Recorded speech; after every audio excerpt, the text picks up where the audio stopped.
नमस्कार दोस्तों, जय श्री कृष्ण। आज के एपिसोड की शुरुआत बहुत ही इमोशनल तरीके से होती है। कल हमने देखा था कि वनराज बेहद गुस्से में था और उसने अनुपमा को घर से बाहर निकाल दिया था।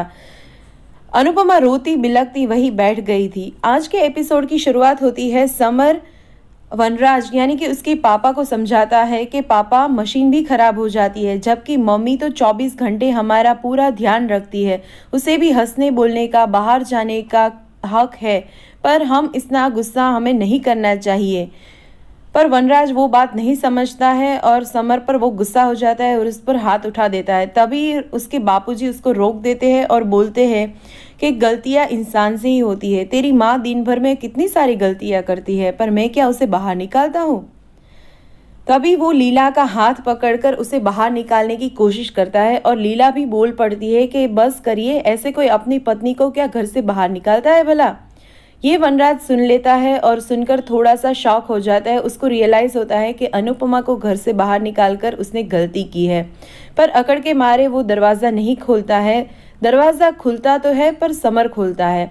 अनुपमा देखकर चौंक जाती है। उसे लगा था कि वो वनराज है, पर वो समर निकला। फिर भी अनुपमा घर के अंदर आने वाली होती है और वनराज से माफ़ी मांगने वाली होती है, पर जैसे ही वो सॉरी बोलती है, वनराज गुस्से में और अकड़ में वहाँ से चला जाता है। अनुपमा फिर भी घर के अंदर आती है। आते ही उसके तीनों बच्चे अनुपमा को गले लगा लेते हैं और बहुत ही प्यारे से वो बच्चे अनुपमा को सहलाते हैं। पर अनुपमा जैसे उसको कुछ चुभ रहा हो, वो बोलती हुई नज़र आती है कि मुझसे ये गर्व मेरा जो है वो छूट गया है। मुझे लगा था कि मैं अपने परिवार को बहुत ही अच्छे से संभालती हूँ, मेरा परिवार मेरा गुरूर है, पर वो मेरा गुरूर जो है वो आज टूट गया है, मैंने गलती की है। इस तरह से वो बहुत ही इमोशनल हो जाती है और दुखी हो जाती है। अनुपमा की बात काटते हुए बापूजी बहुत प्यार से अनुपमा को समझाते हैं कि निराश मत हो। गर्व कोई चीनी मिट्टी का बर्तन नहीं है कि चोट लगी और टूट गया। चोट तो सबको लगती है, पर चोट लगने से जो टूट गया वो बिखर जाता है, पर चोट लगने के बावजूद जो निखर जाता है वही माँ होती है। लीला इन दोनों की बात को काटते हुए बोलती है कि जल्दी से रसोई में जाओ और खाने की तैयारी करो, वरना इस बात पर भी बहुत ज़्यादा कलेश होगा। अनुपमा समझ जाती है और जल्दी से किचन में जाती है। वहाँ पर वो सोचती है कि अच्छा हुआ मैं खीर बनाकर गई थी। वनराज को खीर बहुत पसंद होती है और खीर से उसका गुस्सा भी शांत हो जाता है।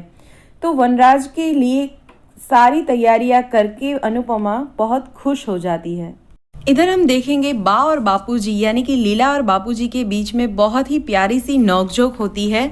लीला बापूजी से पूछती है कि अगर वनराज नहीं मानता तो क्या आप सच में मुझे घर से बाहर निकाल देते। उस पर बापूजी लीला को समझाते हैं कि मकान से घर बनाने तक का सफ़र पत्नी ने किया होता है, उसे भला कोई बाहर निकाल सकता है क्या। वो कभी बाहर नहीं जा सकती। तो लीला भी डांट लगाकर बोलती है कि दोबारा अगर ऐसा कुछ किया ना तो मुझसे बुरा कोई नहीं होगा। वही बापूजी लीला से बोलते हैं कि अगर तुम अनुपमा की माँ नहीं बन सकती तो कोई बात नहीं, पर अच्छी सास तो बनो। इतने ताने इतनी जिल्लत अनुपमा को रोज क्यों देती हो। तब लीला बोलती है कि अनुपमा जब भी मेरी पसंद की होगी जब उसको मैंने पसंद किया होगा, पर ये पसंद आपकी माँ की है, मेरी नहीं है। मुझे अपने बेटे के लिए बहू चुनने का अधिकार आपकी माँ ने मुझसे छीन लिया था, तो मुझे अनुपमा कैसे पसंद आएगी, और मुझे अनुपमा बिल्कुल पसंद नहीं है। तभी बापूजी लीला को समझाते हैं कि अगर तुम्हें अनुपमा पसंद नहीं है तो उसे पसंद मत करो, पर उसे झेलो, उसकी बेइज्जती मत करो। तभी लीला बोलती है कि मेरी बेटी डॉली जो है वो जॉब करती है, अच्छी वैल्यूएबल जॉब है उसके पास, कमाती है, पढ़ी लिखी है। अनुपमा दिन भर घर पे करती ही क्या है। तभी बापूजी बोलते हैं कि अनुपमा वो काम करती है जो तुम नहीं करती हो। वो पूरा घर संभालती है, बच्चों को संभालती है, अन्नपूर्णा की जगह ली हुई है उसने। और बापूजी आगे बोलते हैं कि डॉली जो है वो इसीलिए नौकरी कर पाती है ताकि उसकी सास उसकी माँ बनकर रह रही है, उसे जॉब करने दे रही है। इधर हम देखेंगे वनराज प्यार से किसी के साथ वीडियो कॉल पे बात कर रहा है और बोल रहा है कि घर के रूल्स है, रेगुलेशंस है, वो तो हमें फॉलो करने ही चाहिए। वो अनुपमा की बुराई कर रहा है, पर सामने से उसे कोई लड़की है जो उसे कह रही है कि वी गुस्सा जाने दो, गेस्ट जब घर पर आते हैं तब उन्हें हम जाने देते हैं, गुस्सा भी गेस्ट के बराबर ही है, उसको जाने दो। तभी वनराज हंस पड़ता है और इधर हम देखेंगे अनुपमा ने खाने की तैयारी कर दी है और टेबल पर सबके लिए खाना लगा रही है, पर वनराज अभी तक खाने के लिए नहीं आ रहा है। बा बोलती है कि गुस्सा उतरेगा तो गले से निवाला उतरेगा। सब धीरे धीरे खाना खाकर चले जाते हैं, बस एक समर और अनुपमा दोनों ही रह जाते हैं, पर समर भी थोड़ी देर बाद वहाँ से चला जाता है। अनुपमा दुखी मन से खाने की प्लेट लेकर अपने कमरे की ओर जाती है और अनुपमा वनराज से कहती है कि गुस्सा अपनी जगह है, आप खाना खा लीजिए। पर वनराज बेहद गुस्से में है और वो अनुपमा से खाना नहीं खाने की बात कर रहा है और वनराज अनुपमा को कुछ कहना चाहता है और उससे बात करने की कोशिश कर रहा है।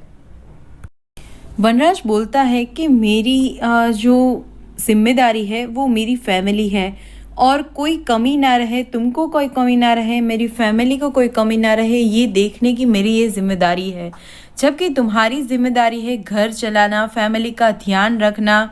अनुपमा फिर से माफ़ी मांगती है और वहाँ से चली जाती है। वह रसोई में जाती है, थोड़ी सी उदास है, पर तभी समर आ जाता है और उसका मूड अच्छा करने की कोशिश करने लगता है।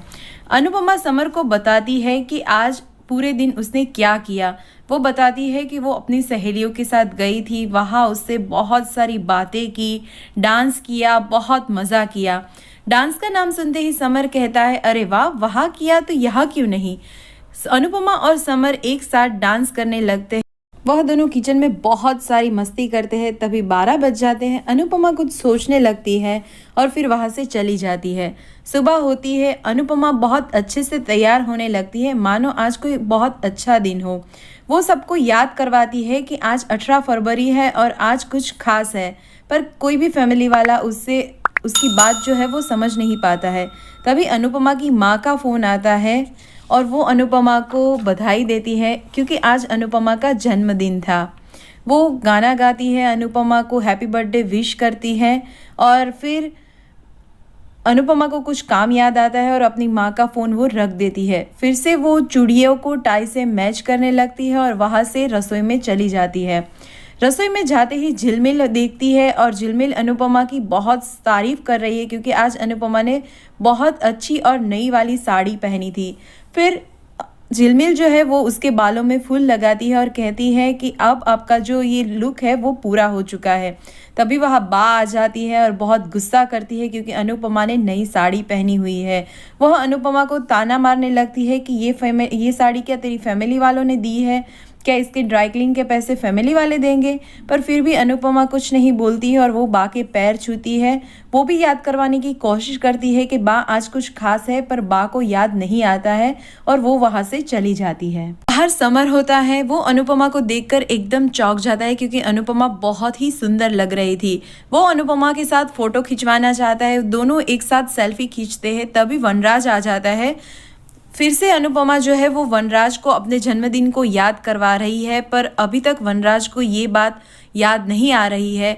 पर तभी उसकी बहन डोली का फ़ोन आ जाता है। वनराज उसको शाम को 7 बजे घर पे आने को बोलता है और अनुपमा को बोलता है कि बहुत अच्छे से खाना पकाना और समर को बोलता है बहुत अच्छे से घर का डेकोरेशन करना। सब बहुत शॉकिंगली पूछते हैं कि आज शाम को क्या है कि पार्टी रखती है और इतनी बड़ी। तब वनराज बोलता है कि ये सरप्राइज पार्टी है और वो शाम को ही पता चलेगा। अनुपमा मन में बहुत ही ज़्यादा खुश हो जाती है कि ये पार्टी उन्होंने उनके लिए रखी है। अनुपमा फिर से किचन में आ जाती है। वो बहुत ही खुश है क्योंकि उसको लगता है कि वनराज ने अनुपमा का जो जन्मदिन है वो याद रखा है। बस इसी के साथ एपिसोड जो है वो पूरा हो जाता है। अब हम कल देखेंगे कि वनराज काव्या से कहता है कि ये पार्टी उन्होंने काव्या के लिए रखी है क्योंकि उनका प्रमोशन हुआ है। वनराज की ये बात सुनकर अनुपमा बेहद चौंक जाती है और बहुत दुखी मन से वहाँ पर खड़ी रह जाती है। आज के लिए बस इतना ही। कल हम फिर मिलेंगे एक नई कड़ी के साथ। तब तक के लिए धन्यवाद और अपना ख्याल रखिए।